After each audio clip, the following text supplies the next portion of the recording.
Olá, muito boa noite a você. Eu sou Adalberto Piotto e seja bem-vindo ao Cenário Econômico Especial diretamente do estúdio da B3, no centro da cidade de São Paulo. Hoje o programa é especial, como disse logo no início, e vai discutir o mercado de trabalho sob a ótica de especialistas que trabalham justamente na formação e transição entre escola e empresa e na recolocação profissional de jovens de todo o país. A crise pela qual passamos desde 2014 fez o país perder riqueza com o recuo do Produto Interno Bruto e, sobretudo, com o corte de vagas. Vivemos recentemente os piores níveis de desemprego da história brasileira. A boa notícia é que a recuperação econômica começou, a volta da confiança está se restabelecendo e as empresas estão voltando a contratar, o que tem mostrado na recuperação dos níveis de emprego do país. Mas uma crise transforma um país, muda as pessoas. Nunca se sai de uma crise da mesma forma que se entrou. E o que essa nova visão de negócio por parte das empresas, de país por parte de todos nós, influencia na forma de contratar os trabalhadores nessa retomada? Qual o perfil e o que deve ser enfatizado no candidato na hora dele se colocar à prova e colocar à prova também seus talentos e serviços a essa nova empresa? Tudo isso nós vamos discutir com Simone Lopes, supervisora do Centro de Integração Empresa-Escola da unidade de Guarulhos, na Grande São Paulo, e também com Michele Carini, da Associação Brasileira do Trabalho Temporário. Michele, bem-vinda. Simone, bem-vinda também. Aliás, as duas são conhecidas do nosso público aqui do Cenário Econômico, afinal nós tivemos recentemente conversando sobre os assuntos e tamanho foi o sucesso da presença de vocês e a repercussão que tivemos, que convidamos ambas para voltarem aqui e discutir qual é esse novo mercado de trabalho e qual é esse novo perfil. A minha pergunta objetiva é, e evidentemente, começa com você, Simone, pode ser? Pode ser. Muito bem. Tudo bem, Karine? Por Vamos favor. lá. Quando o novo jovem chega, o novo profissional chega hoje ao mercado de trabalho, levando-se em conta essa lógica de que ninguém sai da crise da mesma forma que entrou, as empresas têm novas exigências, têm novos comportamentos e os profissionais terão de atender essas novas demandas. O que, na sua opinião, esse profissional precisa ter hoje e qual é o tipo de demanda que você já está recebendo do ponto de vista prático das empresas que procuram o CIE? Proatividade e criatividade. A empresa não quer aquele jovem que simplesmente espera a solução chegar. O problema existe, muitas vezes no mundo corporativo, quando se apresenta um problema, o jovem ele já tem que vir também ser criativo e já vir com algumas soluções. Posso sugerir desta forma, já analisei o cenário, já analisei a situação e tenho uma sugestão. Eu acho que o jovem, ele está nessa fase de as ideias, né, borbulhando, e ele pode contribuir sim com essa criatividade. Eu acho que mais que iniciativa é a criatividade dele. Quando o empresário vê o jovem, ele já está esperando alguma inovação natural, porque vendeu-se a ideia de que os jovens hoje têm uma natural competência para inovação. É mais ou menos por aí, Michele? É, mais ou menos por aí. Isso que a Simone colocou, acho que é perfeito, é bem o que o mercado espera. E tem uma questão também do jovem, ele ter, atrelado a essa criatividade, ele ter uma certa paciência, né? Ele vem, ao mesmo tempo que ele tem essa ideia, essa injeção de energia nova, de perspectiva nova, ele vê, às vezes, um problema que para nós, né, é enorme, ele vê com mais simplicidade, de maneira prática, mas ele não tem inteligência emocional. É o que dizem, né, que é a era da miogização, ele quer em 3 minutos. Então, se ele deu a ideia, às vezes ele tem ansiedade de ver a ideia sendo colocada em prática e sendo aceita. Michele, vamos por partes nessa sua resposta, só para a gente compreender. O jovem chega, talvez porque ele não está estressado, não é daquele ambiente. Ele é alguém novo. Isso. Alguém novo sempre, é aquela lógica de quem está vendo o jogo da arquibancada, né? Ele vê mais coisas porque ele tem uma amplitude de visão maior. Mas ele chega sem essa paciência, é isso? Ele vem fresco. Então ele acha que no mundo corporativo profissional talvez aconteça com a mesma agilidade que ele está habituado no convívio social. Ele tenta reproduzir na empresa o mundo dele no dia a dia. Então a gente teve um episódio assim de reunir a equipe, estávamos com 2 estagiários e em uma delas percebemos isso. Né? E a gente vê relatos de clientes também, né, que dividem isso conosco, a diferença que tem entre os jovens, no perfil, na inteligência emocional. Então, nesse caso que eu vivi, tinham dois, um pouquinho mais velho que o outro, e a mais jovem, que era o primeiro emprego, a primeira vez que ela estava ingressando no universo de trabalho. A ansiedade de ser ouvida e de ter a ideia aceita e de ver a ideia para eu consigo fazer, eu sei resolver um problema, é uma ansiedade muito grande. Então, atrelado a isso, ele tem que ter um pouco de calma. Ele está num time, né, que ele compartilha a ideia com outros colegas e não necessariamente a ideia é execuível naquele momento. Né? Pode ser que daqui a pouquinho ela seja, para esta solução agora talvez não seja a ideia mais cabível. E tive um relato também de um outro cliente, foi muito interessante, 2 estagiários entraram ao mesmo tempo, à mesma idade. Um, o tempo todo perguntava, eu vou ser efetivado? Eu vou ser efetivado? E não desempenhava ali as atribuições dele, não se interessava. Que por acaso é necessário para ele conseguir ser efetivado. Uma coisa leva a outra. Exatamente. E a empresa está de olho nisso, né? Ela contrata com essa perspectiva, né? Enquanto temos a relação aqui de estágio, que é ensino-aprendizagem, prática, estamos de olho nos talentos para absorver no quadro. Sim, claro. E enquanto que o outro não queria mal saber do salário, não estava muito preocupado com essas questões. Ele estava preocupado com o que eu posso aprender, que é o que a Simone colocou, né? Da proatividade. A proatividade. O que eu posso aqui contribuir e sempre antenado. E ele entrou, se eu não me engano, foi no setor financeiro. E a desenvoltura dele, o traquejo, aliada com a inteligência emocional, foi tamanha que a empresa antecipou a efetivação dele, ele foi promovido para o setor de vendas. Acho que um jovem de 18, 19 anos. Então, são histórias que a gente vê, assim, a diferença que tem, né, do perfil. Para usar uma expressão do mundo deles, ele estava tipo ligado, é isso? Na vaga. Antenado e engajado naquilo, comprometido com aquilo. Então, acho que uma direção muito importante eu não estou aqui cumprindo um papel, como que eu posso dizer, profissional. Eu estou sendo colocado como estagiário, então eu tenho algumas... Não, ele tem que se envolver com aquilo. Simone, e o conflito de valores que se tem? Porque eu posso imaginar, as gerações se sucedem e que há conflito de gerações, isso é natural, isso ocorre desde que o mundo é mundo. Mas, levando-se em conta que ele sai de uma vida de estudante ou sai de uma vida de pequenas passagens profissionais e está, obviamente, com avançada idade própria, ele precisa se estabelecer de fato, porque a vida adulta chega e chega com as responsabilidades da vida adulta. Quais são os conflitos de valores que vocês veem isso claramente no CIE quase todo dia, levando-se em conta que ele está sendo formado para ser um adulto e profissional do dia a dia? A gente percebe isso muito na estrutura familiar, uma base muito fraca, a gente vem observando isso dos últimos anos, né? A gente percebe que a família não tem estado presente como deveria nessas questões dos valores e tem delegado muito para as escolas e para a parte que não compete às escolas que faça o papel dos pais. A gente percebe isso muito gravemente, inclusive. Inclusive, o CIE tem um trabalho social para trazer a família para esse convívio familiar. Porque não é uma responsabilidade da escola. Essa base tem que começar em casa, ela tem que estar forte, ela tem que estar estruturada. E como a gente tem percebido falência nos casamentos, nas relações familiares, o jovem ele carrega isso para dentro da empresa também. E isso prejudica o ambiente profissional, porque ele não vem com essa base de valores. E aí ele se perde nas questões das relações humanas, do convívio com as outras pessoas. A base de valores que você se refere é inclusive de educação básica, educação de comportamento básica. No coletivo, é isso? Exatamente, exatamente. A gente percebe que, até por uma questão cultural, as mulheres têm começado a sair de casa muito mais cedo para trabalhar, os casamentos muitas vezes não têm dado certo e ela acaba ali sendo, né, o pai, o arrimo de família. E com isso, a base da estrutura de valores tem ficado muito fraca. E isso ele carrega para dentro da empresa, até numa questão comportamental também. Independentemente de como os casais se dão, uma coisa é matemática. Se a criança o jovem tem pai e mãe, tem dois, teoricamente, preocupados com ele. Sim. Se ele só tem um, esse um sempre está sobrecarregado. Que de repente pode desempenhar um papel melhor do que os dois. Não é um julgamento sobre a nova estrutura familiar.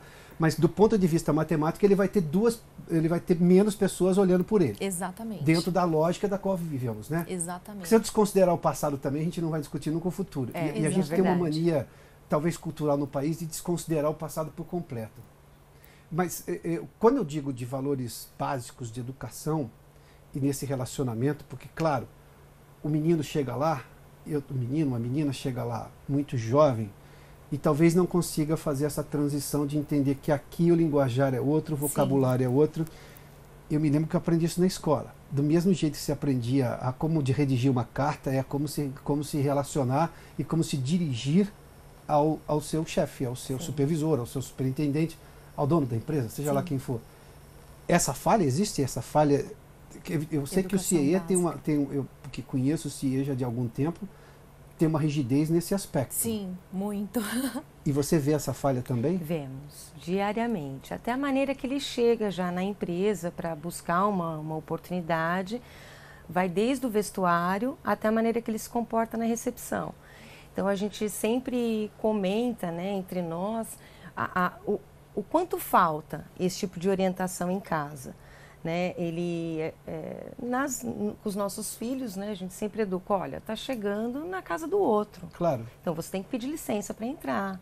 Você só pode entrar se você for anunciado. Então a maneira de se portar, às vezes até na cadeira, como ele se senta, você já percebe qual é a postura dele diante da vida. Né? Diga, pois não, Simone. E sabe o que é engraçado? Que muitos pais, muitas mães vão com o jovem até o CIE. E aí a gente fica se perguntando, ela viu ele saindo de casa desse jeito, com essa vestimenta, e ela não orientou. E não fez nenhum reparo? Não fez nenhum reparo, muitas Porque mães vezes... fazem esse reparo, Pois pelo menos faziam. E a gente fica se Como perguntando... assim você, além do guarda-chuva que vai chover, além da blusa que vai fazer frio, também tinha o comentário, escuta, mas essa roupa não é adequada. Exatamente. Tudo bem que eu sou filho de uma senhora que trabalhou em RH, talvez ela fosse mais preocupada com esses detalhes, mas esse tipo de coisa existia com mais frequência. Então, é essa base que a gente fala que está muito Isso fraca. não mudou, as pessoas estão esperando que as outras cheguem devidamente vestidas e apropriadas para um ambiente profissional. Sim. Continua esperando esse respeito com o local do outro, esse respeito de hierarquia, de tratamento, de pronome, tudo isso ainda é esperado. O que a gente sente é um esvaziamento a preocupação do jovem e da família também. E esse comportamento, além dos valores, de educá-los, de prepará-los, vai na atitude da família. Um caso que nós vimos lá na empresa, nós estávamos fazendo o teste e mensurando quanto tempo levávamos para convocar os candidatos para a entrevista e eu entrei no processo para fazer o teste. E numa das ligações que eu fiz, era 9h30 da manhã, 10 horas da manhã, a mãe atende, falei, o senhor fulano de tal, ele está dormindo. Falei, é uma oportunidade de emprego, não vou acordar não. Não vou acordar não, ele fica bravo. Então, ele fica bravo. É uma atitude, assim, alguns valores estão sendo invertidos, né, onde os jovens dominam os lares nesse sentido, né, de não tem mais aquele, não, minha mãe falou, eu vou fazer e tal. A hierarquia... Há uma parcela disso, mas há também, eu vejo, pais se desdobrando, porque percebe esse contexto, então eles dobram no investimento de educação e são mais rigorosos, são mais firmes com os seus filhos. Eu tomo por base minha filha, assim, eu vejo colegas dela de todas essas variações. Aí tem aqueles pais que tem que ser muito duro, porque se você solta, está nesse ambiente, periga, né, se influenciar, né? E tem aqueles que são extremamente soltos. Vamos continuar essa conversa, porque depois, no segundo bloco, eu quero perguntar a vocês o que fazer com a geração Google, da molecada que acha que toda empresa é o Google. Mas eu conto também uma história que o Google não é exatamente como eles pensam. Bom, a gente vai fazer um rápido intervalo. Depois a gente continua essa conversa aqui sobre o mercado de trabalho e a expectativa que as empresas têm sobre os profissionais com Simone Lopes do CIE e Michele Carini da Acerto. A gente volta logo depois do intervalo. Já de volta ao cenário econômico especial com Michele Carini, da Associação Brasileira de Mercado Temporário, e também Simone Lopes, do CIE de Guarulhos, na Grande São Paulo. Antes do intervalo, eu tinha deixado uma pergunta sobre a tal da geração Google, porque, obviamente, que toda a imagem do Google, de como se trabalha, tem bicicleta, tem mesa de pebolim, tem mesa de ping-pong, sei lá o quê, deu-se a ideia de que a empresa moderna vai ser assim. Obviamente que os ambientes de trabalho são diferentes do que eram há 30 anos e talvez boa parte das empresas possa fazer isso. Mas tem muito jovem achando que ou é o Google ou nada. E o Google é uma empresa desse tamanho perto do imenso, embora seja uma gigantesca empresa, perto do mercado de trabalho. Sim. Não cabe todo mundo no Google. Por que se construiu essa ideia de que ou você trabalha com uma mesa de peburim do lado e você pode parar a qualquer hora, e o outro tipo de trabalho não é real, não é do dia a dia? Vou lhes contar uma história rapidinha. Uma vez eu tive com um engenheiro do Google que me contou, eu fiz esse comentário com ele, isso foi num evento em Washington, ele me contou. Eu falei, escuta, você sabe que a molecada quer trabalhar no Google? Não, eu sei. Eu vejo isso todo dia lá. Eu falei, tá bom. Escuta, como é que você faz com essa molecada? Porque o Google é o que é, mas tem que trabalhar. Ele falou assim, então, um dia eu estava lá às 8 horas da manhã, logo cedo, jogando ping-pong, começaram a chegar os funcionários, o cara falou, pô, que bacana. O cara, o engenheiro, fica jogando ping-pong. Eu falei, vocês não sabiam que eu fiz a noite inteira, eu já entreguei tudo de noite. Eu não dormi essa noite. O que você pode considerar hoje uma afronta ao seu horário, à sua rotina de trabalho, eu não. Agora eu estou jogando ping-pong. Eu tenho que apresentar o trabalho só às 10 da manhã, então eu posso jogar ping-pong, eu já terminei o trabalho.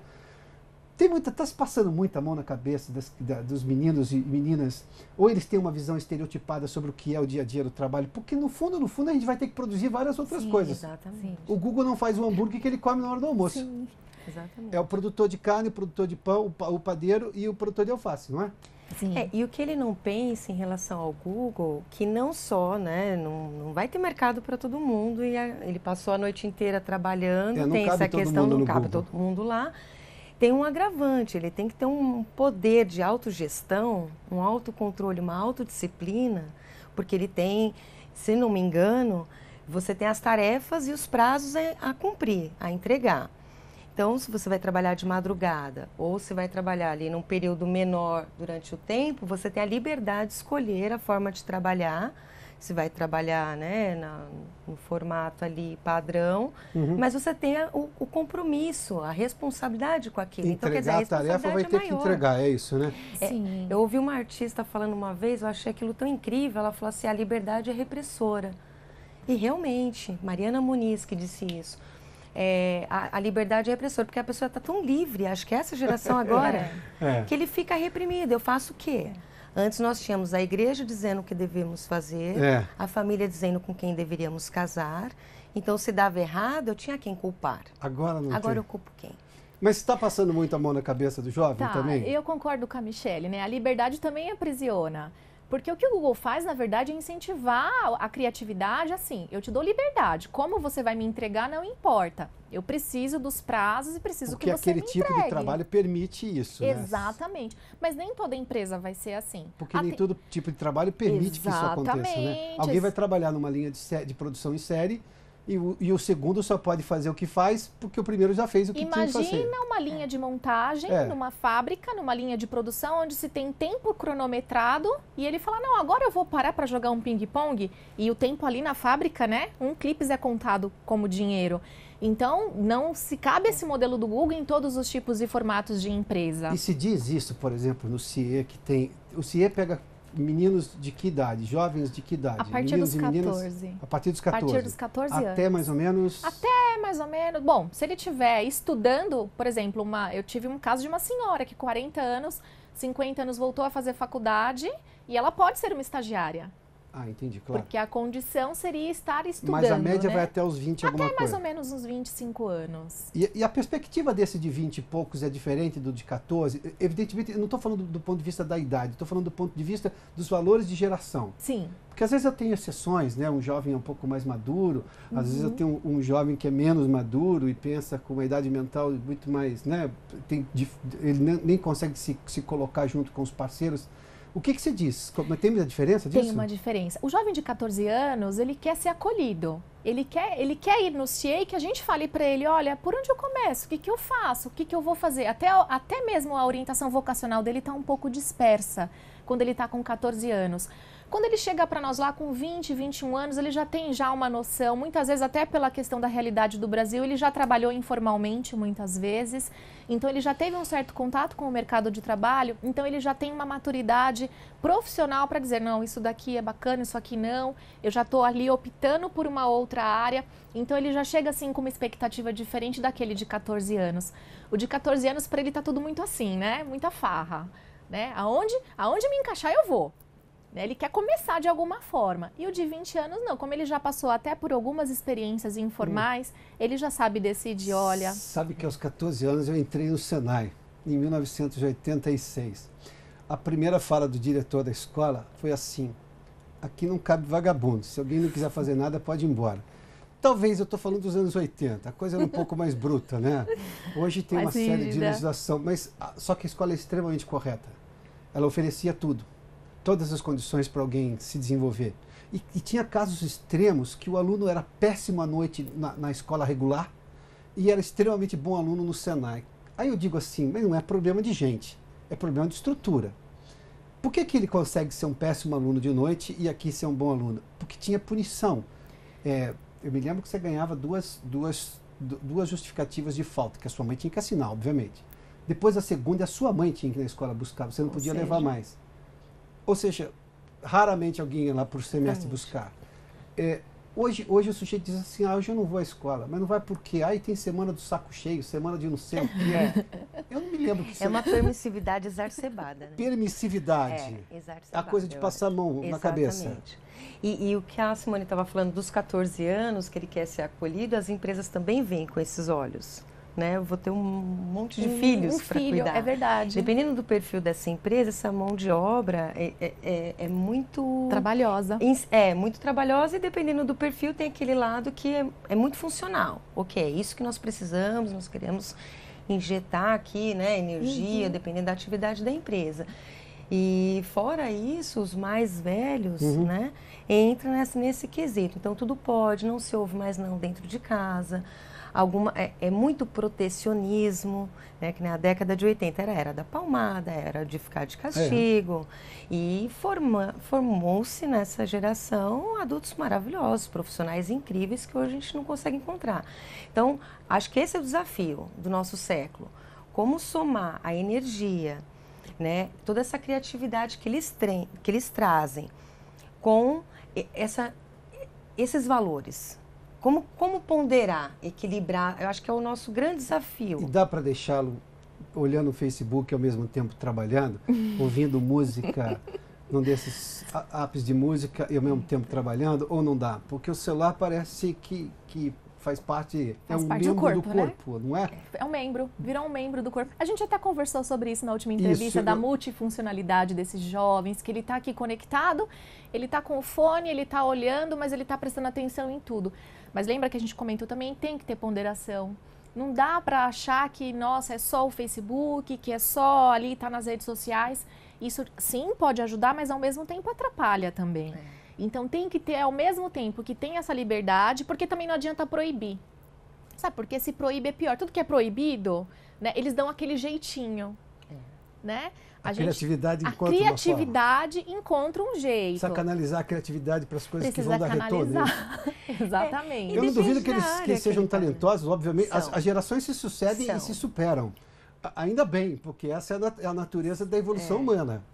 Mas o problema é canalizar. Isso é um drama de toda geração. Acho que a dos meus pais olhavam para mim da mesma maneira. Sim. Até porque também você tinha menos acesso, cada geração tem menos acesso a meios do que a geração seguinte. Como é que se canaliza? Porque, obviamente, o que pesa muito hoje é comportamento. Se eu elencar algumas coisas, quando o jovem vai lá, tanto ele ser bem aprovado num curso do CIEE, na percepção, ou numa entrevista, para ser um funcionário temporário que seja, para ser chamado, ou não, vamos indicar você para essa empresa que nos procurou e tudo mais, é o que é? É o nível escolar dele, são as competências extraordinárias, ou seja, cursos a mais que ele fez, ou é o comportamento dele na hora de se apresentar? Obviamente que tem que ser verdadeiro aquilo para ele continuar sendo assim na empresa. O que pesa mais? Eu imagino que tudo isso seja importante, mas... Hoje a parte comportamental. A inteligência emocional dele. Então nós levamos esse programa pelo sentido, pelo assunto que eu realmente julgava que fosse importante, mas você está me dizendo que é o primeiro. Sim, o comportamento dele é inteligência emocional, né? Saber lidar com pressão, saber lidar com dificuldades, saber trabalhar em equipe, né? Porque eles são individualistas também, né? Tem esse agravante, mas são extremamente talentosos. Os jovens da época das redes sociais são individualistas. São. E aí, eu acho assim, depende do setor, que ela falou, não vale a pena proibir. Eu concordo com isso e tem alguns setores que é inevitável. Tem que haver a proibição como uma linha de produção. Um médico né? cirurgião cardíaco não vai dar olhar no Facebook na hora ali, não, né? Mas a gente vê experiências que ele é criativo, ele é talentoso, que aquilo não dispersa ele. Então ele tem uma habilidade a mais. Ele tem um domínio a mais. Não é aquela olhadinha ali que vai tirar do foco. Enquanto tem jovens, às vezes, na mesma idade, que qualquer coisa ele Já não volta dispersa. mais para o trabalho. Vamos lá, nós chegamos ao fim, Que pena. mas eu preciso fazer uma pergunta rapidinho. Eu poderia fazer a pergunta clichê assim, deixa uma última mensagem. Não, vocês podem fazer muito melhor que isso, eu tenho convicção. Então, eu queria que completassem a seguinte frase. Começo com você agora, Michele. O jovem é o futuro do Brasil, mas... Precisa se engajar e ter paciência. Simone, o jovem é o futuro do Brasil, mas... Tudo tem um preço e esse preço se chama foco e determinação. Isso pode passar gerações, mas não vai mudar. Novinho, velhinho, se não for eficiente, não funciona. Exatamente. Simone, brigadíssimo pela gentileza de nos Imagina, atender. Adalberto. Michele, obrigado. Foi um prazer, Adalberto. Bom, conversamos aqui no Cenário Econômico com Michele Carini, da Acertem, e também com Simone Lopes, do Centro de Integração Empresa-Escola de Guarulhos, o CIEA. O Cenário Econômico fica por aqui. Obrigado pela sua companhia, pela audiência nesse programa especial. Bom feriado. E já lhe convido para amanhã acompanhar aqui no Cenário Econômico uma entrevista especial com o ex-ministro e economista Delfim Neto. Boa noite, até amanhã.